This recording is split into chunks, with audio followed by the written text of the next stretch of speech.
La Biblia nos habla de que habían magos que vinieron del oriente siguiendo la estrella, ya anticipaban el nacimiento de Jesús. Asimismo, ¿verdad? Otros que por palabra profética habían recibido esa revelación. Era una crónica de un nacimiento profetizado. Así que el nacimiento de Jesús, ¿verdad? Es algo que nosotros tenemos que esperar, tenemos que anticiparlo. Y por supuesto no el nacimiento de nuevo de la encarnación, pero tenemos que esperar ahora. El Adviento significa ahora esperar la segunda venida de Cristo, porque Cristo viene por su iglesia por segunda vez. Pero mientras nosotros esperamos con expectativa, con alertas, ¿verdad? Como dice la Escritura, porque puede venir en cualquier momento. También celebramos que Cristo haya venido, se haya encarnado, porque esa es la señal contundente de que Cristo es el Mesías. Si Jesús de Nazaret no hubiese nacido como nació, con las características proféticas con las que nació, sería imposible reconocerlo como Mesías. Sería algo dudoso, pero es imposible. En una ocasión, no mucho tiempo atrás, un matemático muy famoso trató de ver cuáles eran las probabilidades de que una persona, en una sola persona se cumplieran 8 profecías. En Jesús se cumplieron más de 8, pero él tomó solamente como prueba matemática 8 profecías en una sola persona. Y la conclusión es un número seguido por 17 ceros. O sea, la probabilidad de que se cumplan 8 profecías en una sola persona es un número tan largo que tiene 17 dígitos.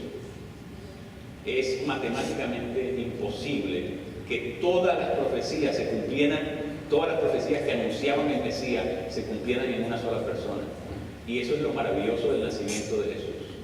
Así que vamos a leer allí Lucas capítulo 1, vamos a leer versos 27 hasta el 35. Por favor, si alguien en voz alta, clara, inteligible lo lee para todos.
Ahí está.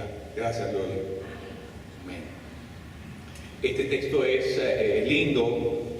Este texto es tremendo, ¿no? Es el momento en que lo que se llama la anunciación, ¿verdad? El momento en que el arcángel Gabriel anuncia, le da a conocer a María lo que son los planes de Dios, que ha llegado el momento preciso en la historia de la salvación, en la cual el Mesías va a hacer su entrada en la historia humana. Así que este es un momento, imagínense lo que eso significa, un momento culminante en la historia de la salvación, porque finalmente Dios ha determinado que el Mesías irrumpa y se convierta, ¿verdad? lleve a cabo los planes de Dios, que ya habían sido anunciados en el Antiguo Testamento. Pero no había llegado al punto en que el Mesías tenía que finalmente hacer su entrada. Y aquí está. El ángel Gabriel, el arcángel Gabriel le dice a María, ha llegado un momento, ¿verdad? Ha llegado el momento, vas a ser engendrada por el Espíritu Santo y vas a dar a luz un hijo, y ese hijo, y vienen todas las descripciones de eso. Muy interesante. Miren, venga conmigo rapidísimo a Isaías capítulo 9, verso 6. Isaías capítulo 9, verso 6. Y alguien que por favor busque Isaías capítulo 7, verso 14. Isaías 9, 6. ¿Quién lo tiene?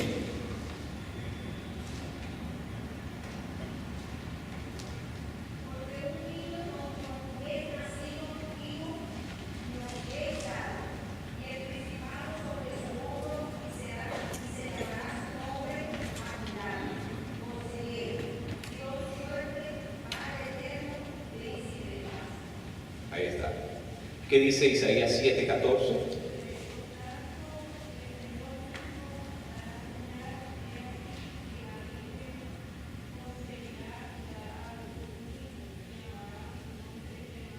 Ahí está. Isaías tiene una distancia de varios siglos entre su profecía y la ejecución de esa profecía. Por lo menos 800 años hay de distancia. Ahora, este Mesías esperado era uno que iba a nacer de virgen. Nadie en la historia humana ha nacido de una virgen. Es biológicamente imposible. ¿Qué quiere decir esto? Esto quiere decir que el nacimiento virginal de Jesús obviamente es un milagro. Esto es importante entenderlo, porque la vida cristiana, o sea, el cristianismo no puede ser entendido, ni nadie puede llegar a ser un cristiano si no cree en los milagros. ¿Por qué? Porque desde el momento en que inicia Cristo comienza su historia, su participación dentro de la historia humana como un milagro.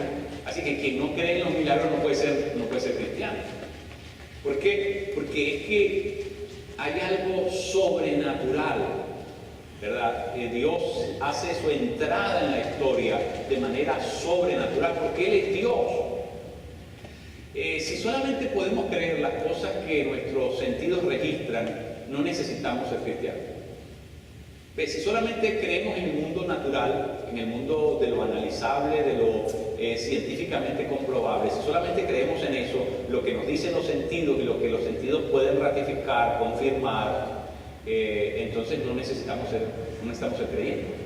Ser cristianos, la premisa de ser cristiano, la premisa de ser un cristiano es que nosotros creemos en el poder sobrenatural de Dios. Esa es la premisa fundante. Porque todo comenzó con un milagro. La historia del cristianismo comienza en la persona de Cristo, pero la persona de Cristo, ¿verdad? Históricamente, es decir, Jesús de Nazaret, el Dios encarnado, comienza con un milagro. Así que esa es la premisa fundante de nuestra existencia como creyente, como cristiano. Ahora fíjese, es interesante esto, porque ya, si a usted le parece que Isaías está muy distante, venga conmigo a Génesis capítulo 3, verso 15. Génesis, apenas comenzando la revelación bíblica.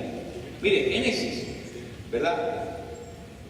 Apenas en el capítulo 3 de Génesis, verso 15, ¿qué dice? Por favor.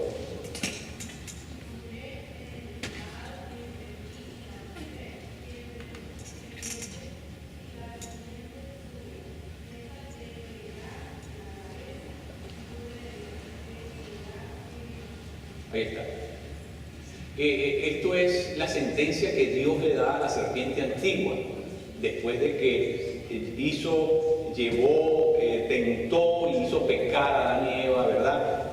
Dios le da una advertencia, una sentencia, y la sentencia es que, ¿verdad? De la simiente va a haber una pugna, una rivalidad entre la serpiente y la descendencia de la mujer. Pero qué interesante, ¿verdad? Que dice su simiente. Y es algo que todo el mundo sabe, eso no hay que, ¿verdad?, probarlo científicamente. Todos saben que la mujer no tiene ninguna simiente. La mujer no aporta ninguna simiente. La simiente solamente la aporta el hombre. Bueno, entonces, ¿cómo dice la simiente de la mujer? Bueno, precisamente, esa es la prueba contundente de que tenía que ser una virgen. Esa es la prueba contundente de que tenía que ser una virgen. Que la simiente la pone Dios. La Escritura dice que Jesús fue engendrado por el Espíritu Santo y nació de la Virgen María. Son dos cosas diferentes.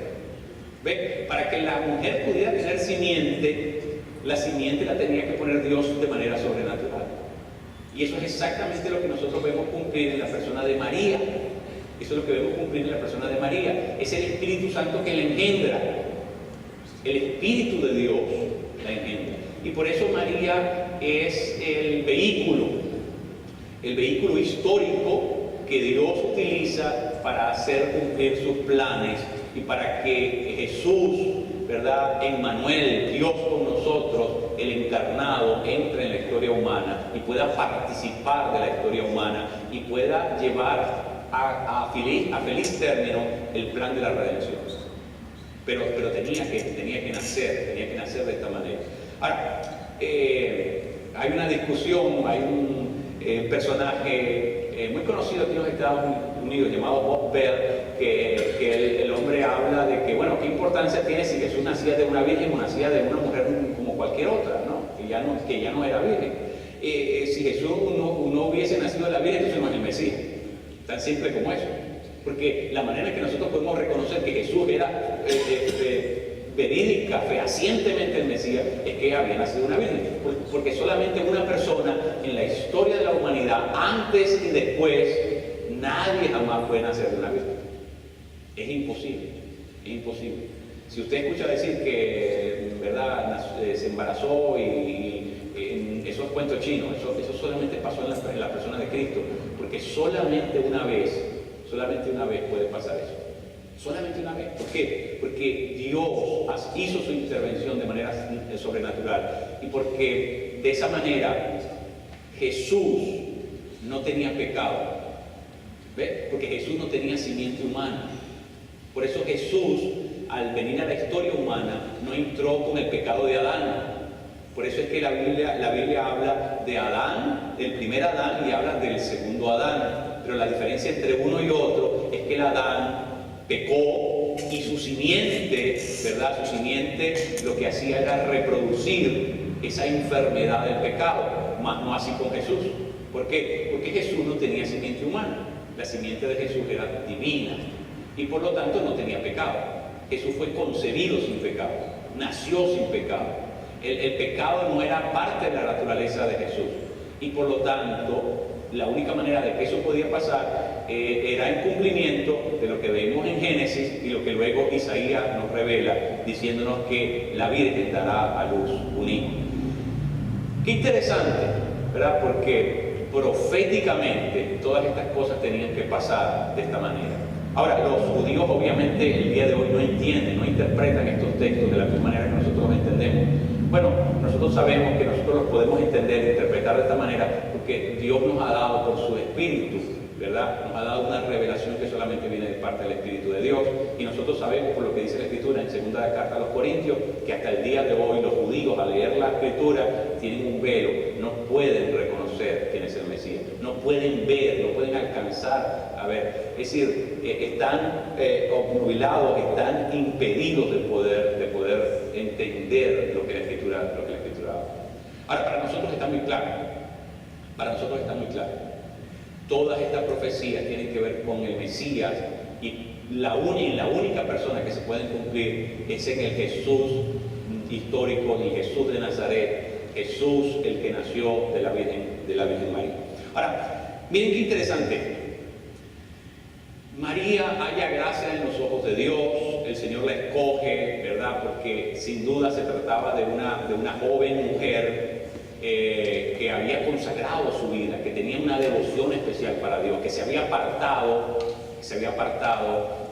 para Dios y que en su vida personal se había tomado en serio, ¿verdad? Esa vida profunda, íntima con Dios, y Dios la usa como el vaso que iba a llenar para poder, ¿verdad?, llevar a cabo su plan en la historia. Pero qué interesante, porque obviamente María sabe, como cualquier otro ser humano, que sin tener una relación íntima con un hombre, que un hijo nazca es imposible. Está dentro sería la suspensión de toda ley natural, y eso, ¿verdad?, el ser humano sabe que no puede ser. Y entonces María pregunta, bueno, ¿cómo sucederán estas cosas? ¿Cómo pasará esto? ¿Cómo va a tomar lugar esto? Porque en mi mente, ¿verdad?, esto lo sabe todo el mundo, y es lo que llamaríamos, ¿verdad?, una pregunta retórica. Y ella sabe cuál es la respuesta. Ella sabe que sin tener relación con un hombre, eso cómo puede pasar. Pero bueno, ahí es donde está el milagro, y ahí es donde está la intervención de la mano de Dios. Y miren, a mí me llama la atención la pregunta de María, porque en muchas ocasiones en nuestra vida, nosotros también nos pasa lo mismo, y terminamos haciéndonos la misma pregunta. Cuando nosotros estamos atravesando por situaciones complicadas, cuando nosotros estamos pasando por crisis, donde no atinamos a ver la orilla, estamos nos sentimos que estamos en medio del océano, y para cualquier lugar que miramos, no vemos sino, ¿verdad?, el mar, el extenso mar, y no sabemos en qué dirección dirigirnos, estamos en medio de la nada, y no sabemos qué camino tomar que nos lleve al puerto, que nos lleve hasta la orilla de algún sitio. Y muchas veces la pregunta es, Señor, ¿cómo es que tú me vas a sacar de aquí? ¿Qué es lo que va a pasar? ¿Qué podría pasar para que tú me saques de la situación tan difícil y complicada en la que yo estoy? ¿Cuántas veces nosotros pasamos por crisis, ¿verdad?, personales, crisis de familia, crisis de pérdida de algún ser querido? A propósito, la pastora no está porque ayer perdió a su mamá, ¿verdad? Su mamá murió en Venezuela ayer, se lo comunicaron en la tarde. Ella, por supuesto, está muy triste, pero sobre todo que pasó una mala noche, porque bueno, se imaginan la cantidad de llamadas y todo lo que tenía que ver con decisiones familiares que tenían que hacer. Pero en todo caso, sigan orando por ella.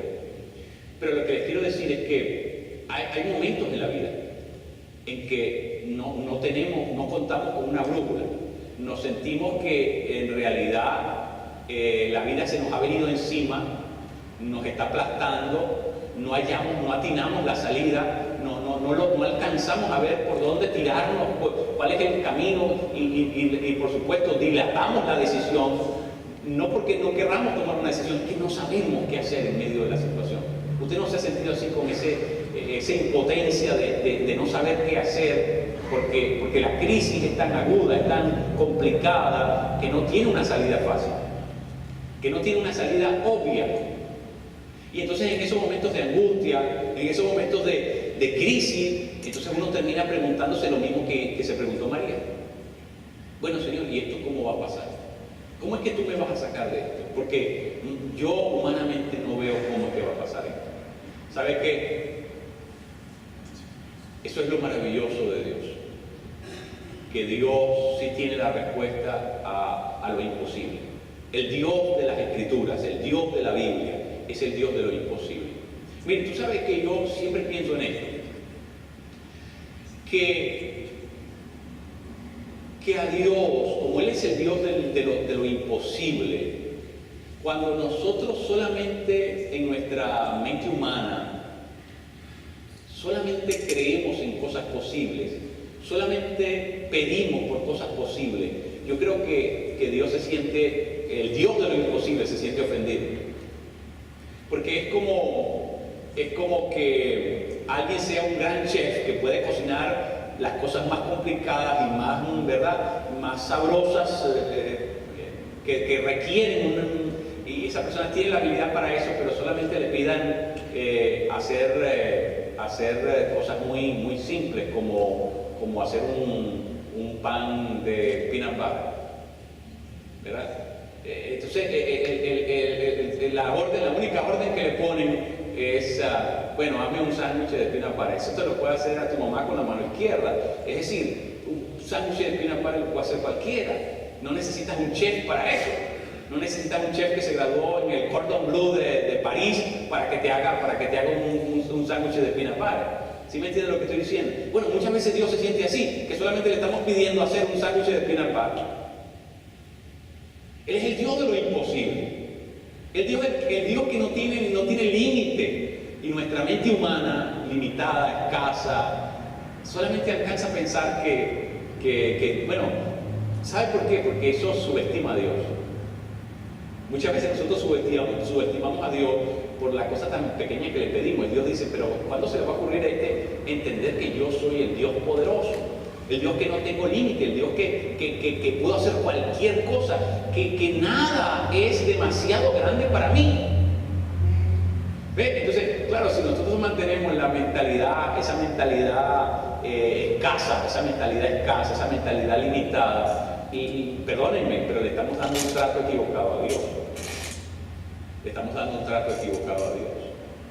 Lo estamos subestimando. ¿Verdad? Ahora, el asunto es que somos seres humanos. Y se refleja en la pregunta de María. ¿Cómo va a pasar esto? Porque yo no conozco ningún hombre. Pero ahí viene la respuesta de Dios. Y la respuesta de Dios es maravillosa. Porque le dice, el Espíritu del Señor vendrá sobre ti y la sombra del Altísimo te cubrirá. ¿Cuál es la respuesta de Dios? El Espíritu Santo. El Espíritu Santo es la respuesta de Dios. Y ¿sabe qué, mi querido? Quiero recordarle esto. Cuando tú estás en medio de la crisis, cuando tú estás en medio de la adversidad, cuando tú estás luchando en contra de fuerzas de oposición, cuando tú estás en momentos en que tú sientes que tu vida va a desfallecer, cuando tú sientes que se acabó, ya no puedes seguir más, que estás al punto de saltar a un precipicio, yo quiero recordarte que el Espíritu del Señor vendrá sobre ti y la sombra del Altísimo te cubrirá. Dios solamente tiene una manera de solucionar los problemas. Dios no tiene dos formas, Dios solamente lo hace por medio del Espíritu Santo. El Espíritu Santo es la respuesta universal de Dios a nuestras crisis, a nuestros problemas, a nuestras luchas, a nuestros avatares, a nuestras situaciones adversas. El Espíritu de Dios es la respuesta universal. ¿Quién te va a sacar de eso? El Espíritu Santo lo va a hacer. ¿No dice la Escritura que Jesús le dijo a sus discípulos, a ustedes les conviene que yo me vaya para que venga el Espíritu Santo? ¿Ve? El Espíritu Santo viene a tomar el lugar físico de Jesús en la tierra. ¿Por qué? Porque miren, geográficamente Jesús tenía una limitación. Jesús, aunque en carne, el Jesús histórico, en carne, no tenía lo que se llama múltiple ubicuidad, es decir, no podía estar en dos sitios al mismo tiempo. Si estaba en Galilea, estaba en Galilea, si estaba en Jerusalén, estaba en Jerusalén, pero no podía estar geográficamente en varios lugares, no se podía desdoblar y participar. No, era Dios, pero era Dios encarnado, tenía una limitación física por el hecho de que había tomado la forma de un hombre. Ahora, ¿qué pasa?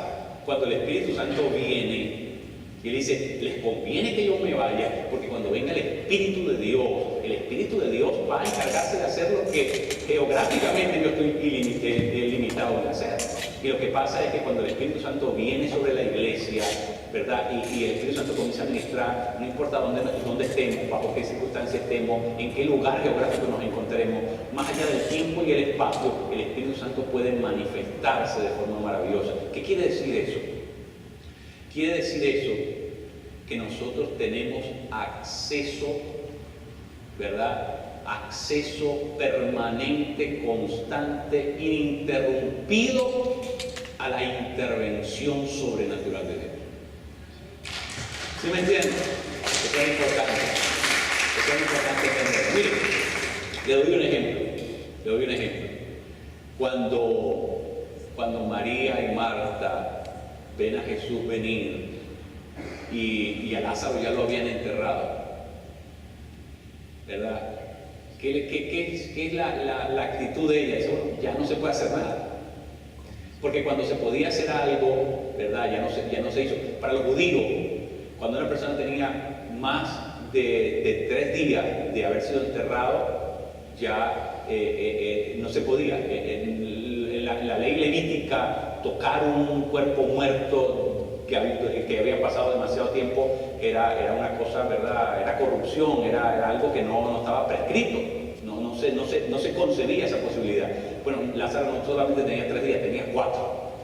O sea, para la ley levítica judía, ahí no había nada que hacer, ni siquiera se podía sacar de lo que Jesús hizo al decirle quítenle la piedra. Era una infamia, eso no se podía hacer. ¿Ves? Pero en la mente de ellas, ¿verdad? Por Jesús no estar cerca, ya se les pasó el tiempo. ¿Ves? Porque Jesús podía estar solamente en un sitio al mismo tiempo. Pero en la mente de ellas se les pasó el tiempo, ya no hay nada que hacer. Y él responde María, ya apesta, ya aquí se acabó toda la posibilidad.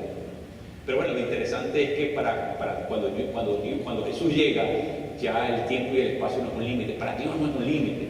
Pero lo lindo es que cuando el Espíritu Santo viene, no importa bajo qué circunstancias estemos, dónde estemos, el Espíritu Santo nos da acceso inmediato y permanente a la manifestación sobrenatural de Dios.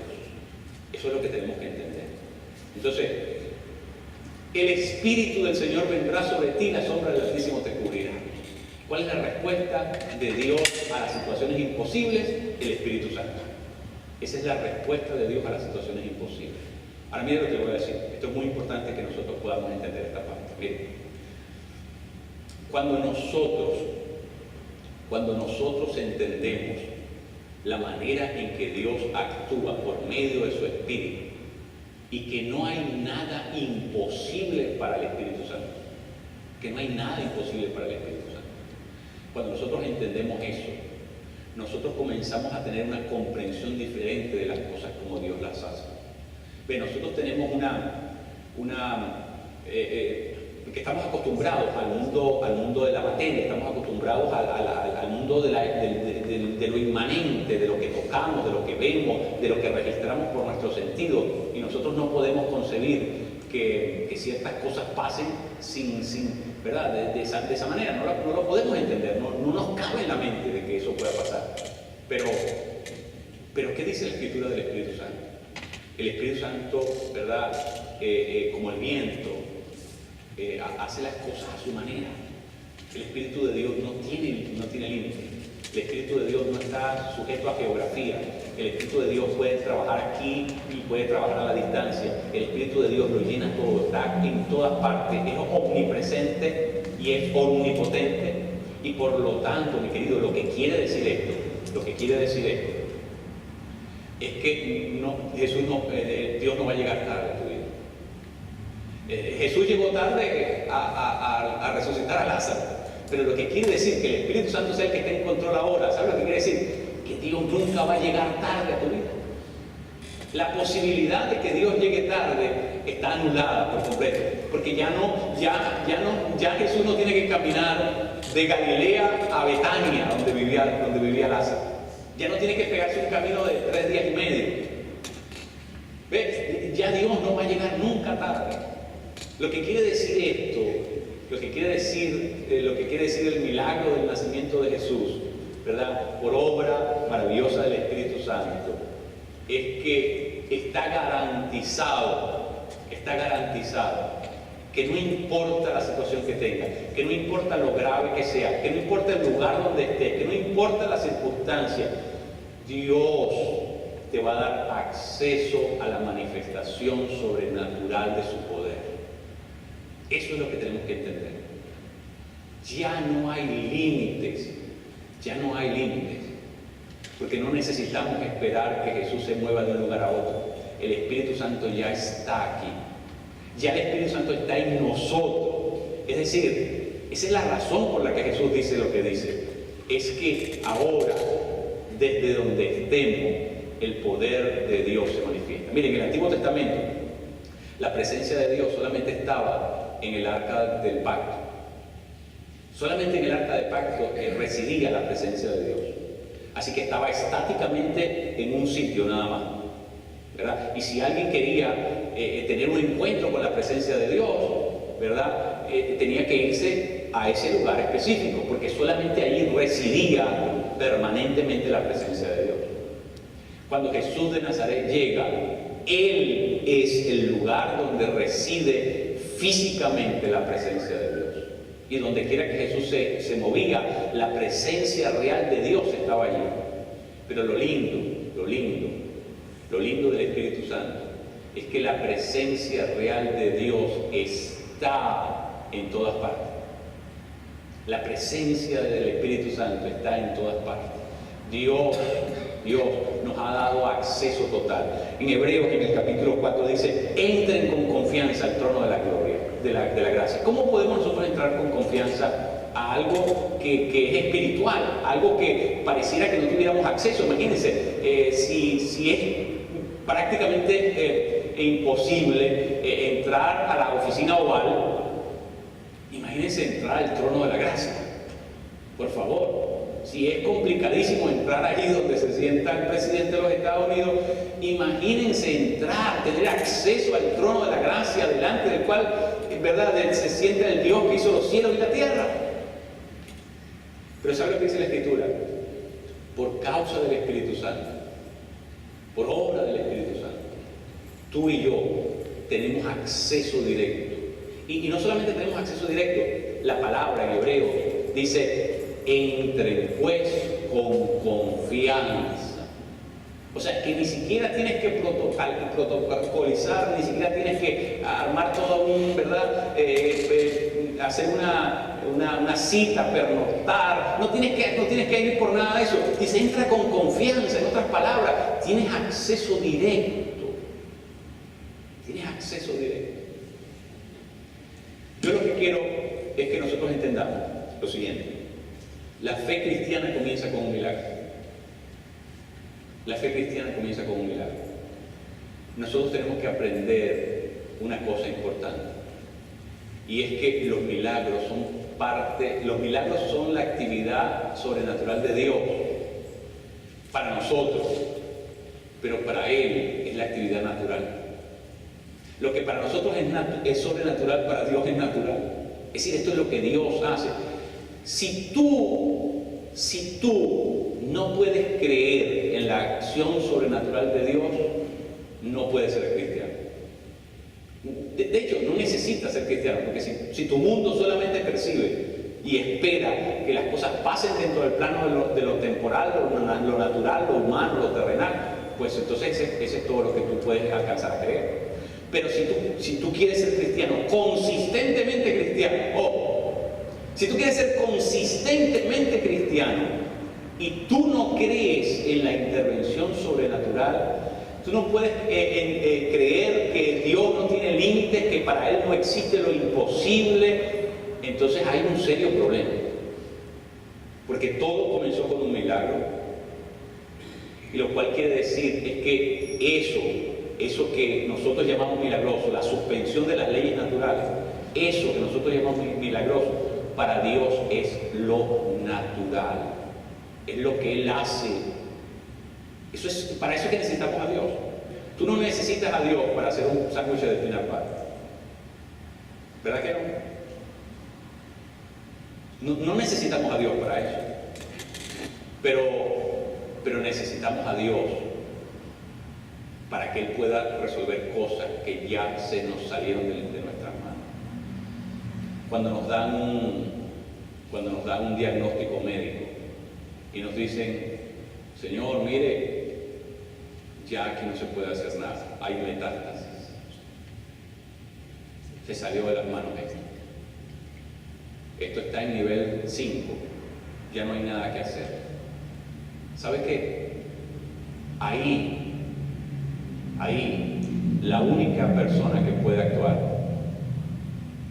es ese que Jesús prometió, ese que Dios prometió, ¿verdad? Ese que el ángel Gabriel anunció, el Espíritu del Señor. El Espíritu del Señor vendrá sobre ti, la sombra del Altísimo te cubrirá. Cuando llega ese momento en la vida humana, el único que puede intervenir es Dios. Ahora mire, querido, yo quiero que usted entienda esto. Dios quiere que nosotros comencemos a repensar nuestra fe a partir de eso que para Él es lo natural, lo que es normalito para Dios. Dios quiere que nuestra fe crezca al punto de que lo que ahora nosotros vemos como sobrenatural, lo comencemos a ver como lo normal dentro del mundo de la fe. Lo comencemos a ver como normal dentro de la forma como Dios actúa. ¿Por qué? Porque nosotros somos los hijos de Dios. Y si nosotros los hijos de Dios no creemos que Dios puede hacer algo sobrenaturalmente, no puede hacer algo imposible, entonces, ¿qué Dios tenemos nosotros? Por último, me parece que estamos siendo incongruentes, incoherentes, que no estamos pisando donde necesitamos pisar. Yo quiero que usted, de ahora en adelante, mi querido, reprograme su mente para creer en lo sobrenatural. Porque lo sobrenatural es lo normal de Dios. Lo sobrenatural es lo que Dios hace,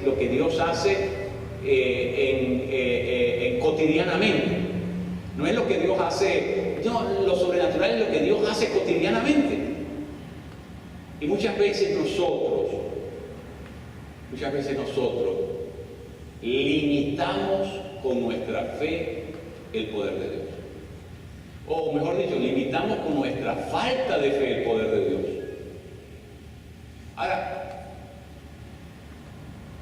me parece que no atrevernos a creer en en ese Dios, me parece que no atrevernos a apostarle a ese Dios, me parece que es un acto de subestimación de quién es Él. Y por último, lo que eso refleja es que no conocemos su naturaleza. Y yo creo que nosotros tenemos que arrepentirnos. Yo por lo menos tengo que hacerlo. Porque yo en muchas ocasiones, y lo tengo que confesar, he ido a hablar con personas y he visto el cuadro tan complicado que digo, Señor, ¿qué es lo que quieres hacer? ¿Será que aquí puede pasar? ¿Será que esto se puede revertir? Yo creo que nosotros tenemos que arrepentirnos. Tenemos que pedirle perdón a Dios. Porque nuestra falta de fe ha limitado lo que Dios quiere hacer. Que su poder sobrenatural se manifieste de forma maravillosa entre nosotros. Yo creo que tenemos que arrepentirnos como iglesia. Y tenemos que regresar de nuevo a la senda correcta. Y tenemos que comenzar a pensar de la manera en que Dios piensa. Porque Dios interviene en la historia humana, es sobrenaturalmente. Si no es así, ¿para qué necesitamos un Dios? Si no necesitamos cosas imposibles, ¿para qué necesitamos un Dios? ¿Sí me entienden? Si no necesita cosas imposibles, bueno, ya, confórmese con el Seguro Social, con el Medicare, con lo que sea, el Medicaid, ya, se acabó. Si no necesita algo imposible, pero esa es la cosa, que nosotros hemos limitado. El mundo que nos rodea, que nos dio forma, la cultura en la que estamos inmersos, el avance de la ciencia, todo eso ha deformado nuestra percepción de las cosas.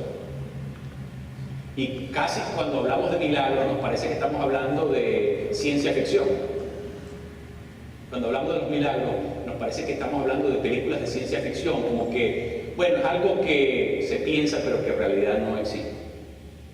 Es algo que se cuenta pero que en el mundo real no opera, no se manifiesta de esa manera.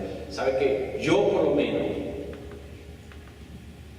quiero arrepentir y decirle, Señor, yo quiero volver a creer la fe como la fe es. La fe cristiana comenzó con un milagro, comenzó con la intervención sobrenatural de Dios. Y yo quiero decirte, mi querido, esta mañana, declarar sobre tu vida, que no importa lo que tú estés pasando, no importa qué tan grande sea tu problema, no importa qué tan adversas sean las circunstancias que te están rodeando, qué tan encrespado sea el mar en el cual está metida tu barca frágil y próxima a verse aplastada por todo aquello. No importa cuáles son las cosas que se oponen a tu vida. Yo quiero decirte esta mañana algo muy importante. El Espíritu del Señor vendrá sobre ti y la sombra del Altísimo te cubrirá. Esa es la forma como Dios te quiere.